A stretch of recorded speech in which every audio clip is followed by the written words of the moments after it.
Pero quiero decirles que este es un mensaje extraordinario de la palabra del Señor. Los que tenemos la Biblia textual, está en la página 456, en el libro de Jonás. Vamos a estar leyendo. Dice la Biblia así en Jonás capítulo 1, del 1 en adelante. Y el mensaje del día de hoy se titula Dios pelea conmigo. La palabra de Yahvé llegó a Jonás ben Amittai diciendo: levántate y vete a Nínive, la gran metrópoli, y proclama en ella que su maldad ha llegado hasta mí. Pero Jonás se levantó para huir de la presencia de Yahvé a Tarsis, y bajando a Jope halló una nave que partía a Tarsis. Pagó el precio y se embarcó para navegar a ellos a Tarsis, lejos de la presencia de Yahvé. Pero Yahvé mandó un viento impetuoso sobre el mar y se alzó una gran tempestad en el mar, de manera que la nave estaba a punto de romperse. Temieron los marineros, cada cual clamaba a su Dios, y echaron la carga al mar para aligerar la nave. Entretanto, Jonás había bajado al fondo de la nave y, habiéndose acostado, dormía profundamente, y el patrón de la nave se le acercó y le dijo: ¿qué haces dormido? Levántate y clama a tu Elohim. Quizás Elohim se fije entre nosotros y no perezcamos. Luego cada uno dijo a su compañero: venid, echemos suertes para saber por culpa de quién ha sobrevenido este mal. Y echaron suertes, y las suertes cayó sobre Jonás. Entonces le dijeron: decláranos ahora por qué ha sobrevenido esta calamidad y de qué te ocupas. ¿De dónde vienes? ¿Cuál es tu país? ¿De qué pueblo procedes? Y respondió: soy hebreo y temo a Yahvé Elohim de los cielos, que hizo el mar y la tierra. Aquellos hombres entonces tuvieron gran temor y le preguntaron: ¿por qué has hecho esto? Porque los hombres se enteraron de que estaba huyendo de la presencia de Yahvé, pues él lo había declarado. Y le preguntaron: ¿qué haremos contigo para que se nos calme el mar? Porque el mar se tornaba cada vez más tempestuoso. Y él respondió: alzadme en vilo y arrojadme al mar y se os calmará, pues yo sé que por mi causa ha sobrevenido esta gran tempestad. Versículo número 13. Sin embargo, los hombres remaron duramente para hacer volver el barco a tierra, pero no pudieron, porque el mar se embravecía más y más. Entonces clamaron a Yahvé y dijeron: oh Yahvé, te rogamos, no nos hagas perecer por la vida de este hombre, ni nos imputes sangre inocente, porque tú, oh Yahvé, has hecho del modo que te agrada. Y alzando en vilo a Jonás, lo arrojaron al mar, y el mar calmó su furia. Y aquellos hombres temieron a Yahvé con gran temor, y ofrecieron sacrificio a Yahvé e hicieron votos. Y preparó Yahvé un gran monstruo marino que tragara a Jonás, y estuvo Jonás en el vientre del monstruo marino 3 días y 3 noches. Quiero decirles, queridos hermanos, que la historia de Jonás nosotros tenemos que entenderla con un entendimiento teológico bastante profundo. Porque si nosotros no sabemos qué pensar con respecto a una de las dos doctrinas más discutidas dentro del cristianismo, que son la predestinación y el libre albedrío, no podemos entender bien la historia del profeta Jonás.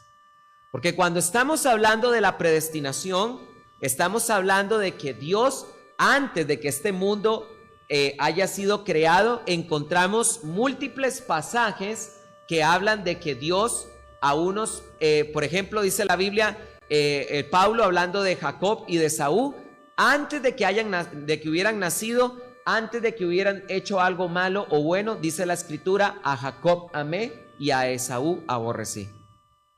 Y dice la Biblia en el libro de Efesios, fuimos predestinados antes de la fundación del mundo. Entonces, estos pasajes hacen que algunas personas se vayan al extremo de decir que solo existe el libre albedrío, pero que no hay que solo existe la predestinación, pero que no existe el libre albedrío. Y este es un error, porque tan cierto como cuando la Biblia habla de la predestinación, Dios también en la Biblia habla del libre albedrío. El hombre tiene la capacidad también de escoger. Y para esto hay múltiples pasajes. Voy a dar un ejemplo. Cuando Cristo llegó a Jerusalén y estaba a punto de experimentar su pasión, estaba a 2 días el Señor Jesucristo de ser entregado en la cruz. Lean ustedes los evangelios. Cuando Cristo llega a Jerusalén y ve de alto toda la ciudad de Jerusalén, Cristo empieza a llorar y empieza a decir: Jerusalén, Jerusalén, que matas a los profetas. ¿Cuántas veces quise juntaros como la gallina junta sus polluelos debajo de sus alas y no quisisteis? Porque en la Biblia, tanto la doctrina la predestinación como la doctrina del libre albedrío se reconcilian, a pesar de que parezcan contradictorias, se reconcilian a través de la doctrina del preconocimiento de Dios. Es lo que dice la Biblia en Jeremías 1:5. Antes de que te formase en el vientre de tu madre, Dios le dice a Jeremías: antes de que yo te formase en el vientre de tu madre, doctrina de la predestinación, preconocimiento, te conocí. Preconocimiento, te conocí. Viene la predestinación: y te di por profeta a las naciones. Porque Dios mira el corazón del hombre y Dios lo entrega a la abundancia de su corazón. Es como el tema del faraón. Dice la Biblia que Dios endureció el corazón del faraón para que, a pesar de que Dios envió 10 plagas y devastara el país, el corazón de faraón se endureciera para que Dios hiciera grandes maravillas. Cualquiera podría decir: pero entonces faraón no tiene la culpa porque Dios endureció el corazón de faraón. Pero es que Dios solamente endureció un corazón que de antemano ya él había visto que estaba endurecido. ¿No es lo que dice la Biblia en Romanos, que Dios nos entrega lo que hay en la abundancia de nuestro corazón? ¿No dice la Biblia en Romanos que por haber desechado la bondad de Dios y por haber rechazado el Creador y por haberse adorado a las criaturas y por haberse encendido en sus lascivicias entre ellos mismos y por haberse hecho sabios y entendidos entre ellos mismos, Dios los entregó a toda clase de inmundicia? ¿Me están entendiendo? El profeta Jonás era un hombre de Dios. Era un hombre de Dios. Pero a pesar de que era un hombre de Dios, estaba amargado. Porque en el contexto, Dios lo está enviando a predicar a Nínive, que era la capital del reino asirio. Y Nínive, los asirios se habían caracterizado porque habían hecho múltiples incursiones donde habían secuestrado israelitas y se los habían llevado para Asiria, les habían quitado ciudades, habían traído guerra y devastación al país. Los judíos estaban resentidos y molestos con los asirios. Y viene Dios y le dice: levántate y predica en Nínive, la gran ciudad, predica el arrepentimiento. Y Jonás dice: ni de chiste me voy a predicar yo a Nínive. Y dice la Biblia que tomando un barco partió para Tarsis, según él huyendo de la presencia de Dios. Y esta es una historia impresionante, porque la Biblia nos enseña que viene una gran tempestad y el mar se empieza a embravecer, porque Dios está detrás de Jonás. Dios está peleando con Jonás, está peleando con su orgullo, está peleando con su obstinación. Y Jonás sabe que Dios está detrás de él. Porque yo les voy a decir esto, queridos hermanos. Cualquiera de ustedes, si realmente es del Señor, ustedes se pueden ir al mundo. Ustedes se pueden ir al mundial, si ustedes quieren. Y pueden hacer lo que les dé la gana. Que si ustedes realmente son del Señor, nunca podrán olvidar a quién le pertenecen. Y en la iglesia esto pasa de muchas maneras. En la iglesia vemos que hay gente que se va y hay gente que regresa. Y es muy sencillo. Un cristiano puede llenarse de rebeldía temporalmente. Un cristiano puede endurecer su corazón. Pero si un cristiano realmente es cristiano, se arrepentirá de su maldad de todo corazón. Y el que no se arrepiente es muy simple, nunca fue de nosotros. Porque dice la Biblia también en Primera de Juan, salieron de nosotros, pero no permanecieron con nosotros. Porque si hubieran permanecido con nosotros, hubiese sido porque son de nosotros. Mucha gente que viene a la iglesia y ustedes ven que se van al mundo, que caen en adulterio, que empiezan una doble familia y no tienen ningún reparo en lo que están haciendo y nunca vuelven y se arrepienten, es porque la salvación de Dios nunca estuvo en ellos. Pero cuando una persona, alguien que realmente es cristiano, alguien en el que realmente el Espíritu Santo vive dentro de su interior, cuando peca, escuchará la voz del Espíritu Santo que lo llama inmediatamente al arrepentimiento. Porque el Espíritu Santo es la garantía de nuestra salvación. Él es el que nos dice lo que estás haciendo es mal y no te deja tranquilo hasta que te arrepientas de todo corazón. Y esto es lo que está pasando con Jonás. Está endurecido. Está haciendo un berrinche completo. Había caído en un estado patético, emocional. Estaba completamente deprimido. Vean ustedes, el barco hundiéndose y dormido. Y baja el capitán y le dice, ¿qué estás haciendo ahí, dormilón? Levántate y clama a tu Elohim, a ver si él nos escucha y nos salvamos. Y echaron suertes para saber por qué les había venido esta tempestad. Y la tempestad y las suertes cayeron sobre Jonás. ¿Ustedes creen que fue suerte eso? ¿No fue suerte? Ellos creyeron que echaron suertes, pero la suerte cayó sobre Jonás. Decláranos, ¿qué es lo que has hecho? ¿Qué hiciste? No pudo olvidar quién era. Soy hebreo, temo a Yahvé, creador de los cielos y de la tierra.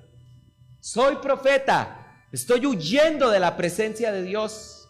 ¿Qué haremos contigo? Se asustaron los hombres al escuchar que era profeta de Dios. ¿Qué haremos contigo? Y dice el sinvergüenza, arrojadme al mar y el mar se os calmará. ¿Por qué no se tira él?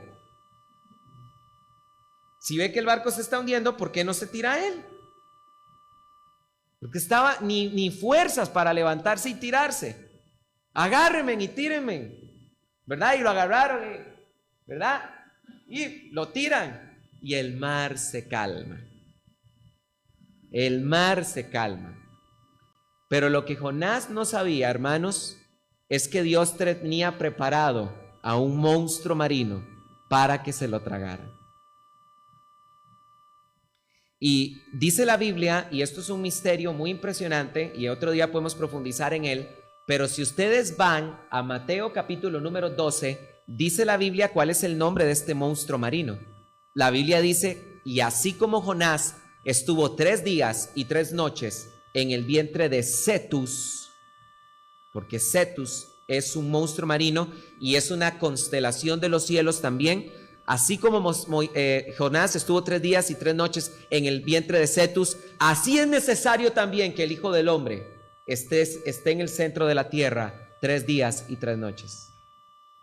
Porque no es que esté diciendo que exista este monstruo, porque nosotros tenemos que entender que el Leviatán, el Belshemot, Cetus son monstruos mitológicos de la Biblia. Así como entendemos el género leyenda y cuando hablamos de la Llorona, ¿no? Y cuando hablamos del Cadejo, si hablamos de la Cegua. No estamos afirmando que existieran. Son parte del folclore costarricense. Parte del folclore del Mediterráneo era Cetus, Leviatán y el Belshemot. No obstante, Dios llamó a la existencia ese monstruo solo en esa ocasión para que se tragara a Jonás. Y Dios llamó a la existencia este monstruo y se lo tragó. Y estuvo Jonás dentro del vientre de Cetus 3 días y 3 noches. Y con esto voy terminando. Y dentro, hermanos, dentro del vientre del pez, encontramos en la Biblia la oración más patética que ustedes se puedan imaginar. Y digo la oración más patética porque la oración de Jonás es una oración donde él mismo se quiere dar lástima. Vean ustedes el estado en el que estaba este profeta. Vean lo que dice la Biblia. No me crean a mí, créanle a la Biblia. Vean la oración que es. La oración más patética que encontramos en la Biblia. Entonces oró Jonás a Yahvé su Elohim desde el vientre del monstruo marino y dijo: vean ustedes dónde tuvo que llegar Jonás para que volviera a orar. Hay gente que necesita tocar fondo. Necesita tocar fondo para que de ahí se levante. Hay gente que hay que soltarla y dejarla que toque fondo y que llegue a lo más profundo que puedan imaginarse para que sea ahí donde se arrepientan de todo corazón. Entonces oró Jonás a Yahvé su Elohim desde el vientre del monstruo marino y dijo: en mi angustia invoqué a Yahvé y él me respondió. Desde el vientre del Seol pedí socorro y tú escuchaste mi voz.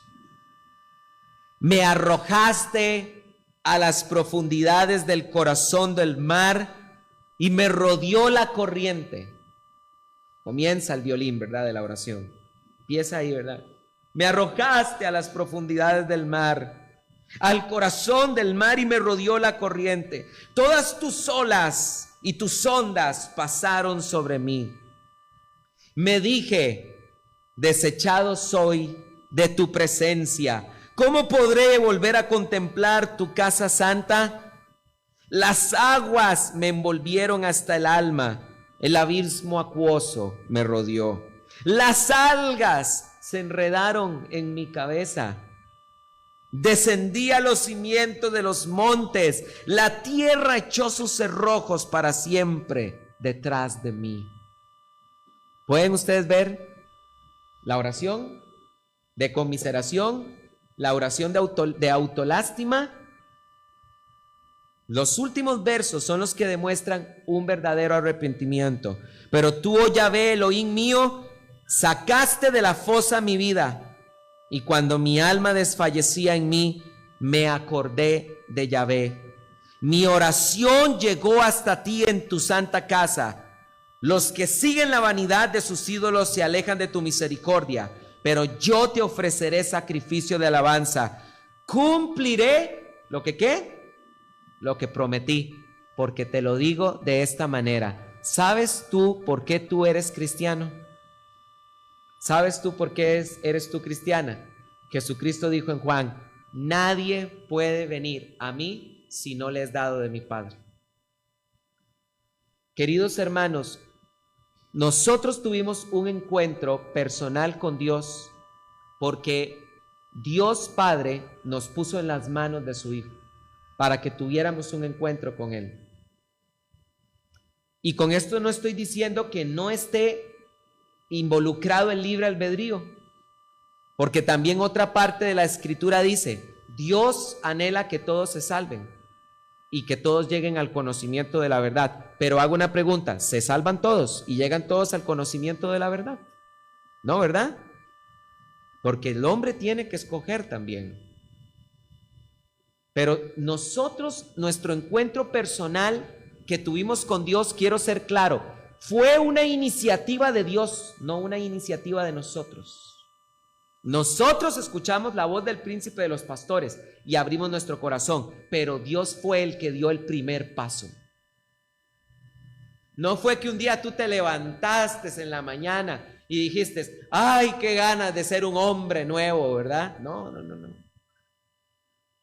No fue que un día te levantaste en la mañana y dijiste, ay, qué deseos de no ser más alcohólico, qué deseos de no volver a ser machista, qué deseos de no volver a tener inmoralidad sexual. No, eso no pasó. Es que cuando menos lo esperabas, el Señor se encontró contigo. Jesús le dijo a sus discípulos, ustedes no me han escogido a mí, yo los he escogido a ustedes. Y termino con esto. Dice la Biblia, entonces Yahvé, estoy leyendo el último verso del capítulo 2, versículo 10. Entonces Yahvé dio orden al pez y éste vomitó a Jonás. Ustedes saben, se pueden imaginar esa escena cuando salió del mar, en la playa. Vómito de un monstruo marino. Ningún vómito es lindo, ni el de los bebés, a pesar de que solo tomen leche. De hecho, uno no sabe cómo solo de tomar leche puedes oler tan feo, ¿verdad? Y ahora imagínense en el vómito de un monstruo marino, ¿verdad? Ahí dentro del vientre, porque fue algo sobrenatural por completo. Claro que es algo sobrenatural. ¿Cómo puede alguien explicar cómo se puede sobrevivir 3 días en el vientre de un animal? No hay forma de respirar. Fue algo sobrenatural que Dios estaba permitiendo. Y viene el pez y lo vomita. Y sale, ¿verdad? Jonás en la costa lleno de vómito. Ay, Dios mío, ¿verdad? ¿Y saben qué es lo más impresionante? Y con eso termino. El siguiente verso. Y la palabra de Yahvé llegó por segunda vez a Jonás diciendo, levántate y predica en Nínive. Así que déjame decirte, querido amado, querida hermana, mi querido, mi querida, tú escoges si realmente eres de Dios. O sirves por las buenas o sirves por las malas, pero el Señor siempre se sale con la suya. Dele un aplauso al Señor.